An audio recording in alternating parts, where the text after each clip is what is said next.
avec Fréquence Plus. Surprenez votre famille et vos amis grâce au grand chef de Bourgogne-Franche-Comté. Cette semaine, je suis à Métabier dans le Doubs, toujours en compagnie du chef Fabien Rousselet dans les cuisines du restaurant L'Étoile des Neiges. Bonjour chef. Bonjour Charlie. Promis, avant la fin, je vous chante la chanson, d'ici le dessert, je pense. Alors aujourd'hui, on part sur une saucisse de morteau gratinée au morbier, étuvée de poireaux. Voilà, c'est très de saison, donc ça réchauffe bien. Alors la saucisse de morteau. Donc là, on est clairement dans le local, saucisse de morteau de la maison Paillard à l'Abergement.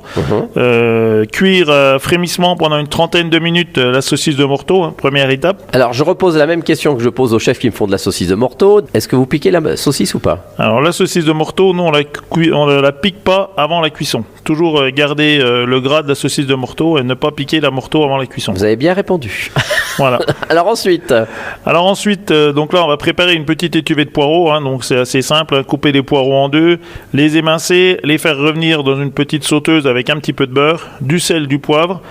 Ça cuit très rapidement, 5 minutes sur le feu, et après on y réserve de côté.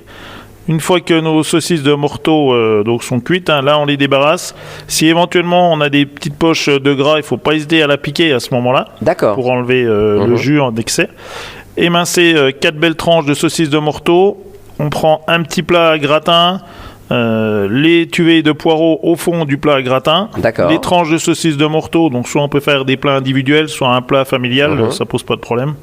On répartit là cette fois de la crème liquide, 35%, bien napper la saucisse de morteau, 2 belles tranches de vieux morbier d'à peu près entre 5 mm et 1 cm pour qu'on obtienne un bon gratin, et 20 minutes au four à 210 degrés. Et plus qu'à déguster. Et une fois que c'est bien gratiné, on enlève. Exactement. Et on mange très chaud, donc on n'a pas besoin de rajouter quelque chose. Les poireaux font l'accompagnement. Alors les poireaux font l'accompagnement. On peut rajouter quelques petites pommes de terre en robe des champs à côté si on le souhaite. Donc ça tout se marie très bien avec. Eh bien très bien, merci chef, merci Fabien Rousselet ici dans les cuisines du restaurant L'Étoile des Neiges. Vous aussi, vous avez envie de gagner votre menu pour deux ici à L'Étoile des Neiges. Vous envoyez le mot papille par SMS dès maintenant au 7 14 15. Papille au 7 14 15. Alors bonne chance à tous. Et pour le prochain et dernier épisode, cette fois-ci on se retrouve avec le dessert, une crème, là aussi une crème comment? Brûlée. Crème brûlée. Voilà, avec son marc du Jura. Pour une fois on a évité le vin jaune. D'ici là, chouchoutez vos papilles. Chaque semaine, découvrez les meilleures recettes des grands chefs de Bourgogne-Franche-Comté. Du lundi au vendredi, à 5h30, 11h30 et 19h30, chouchoutez vos papilles. Fréquence Plus.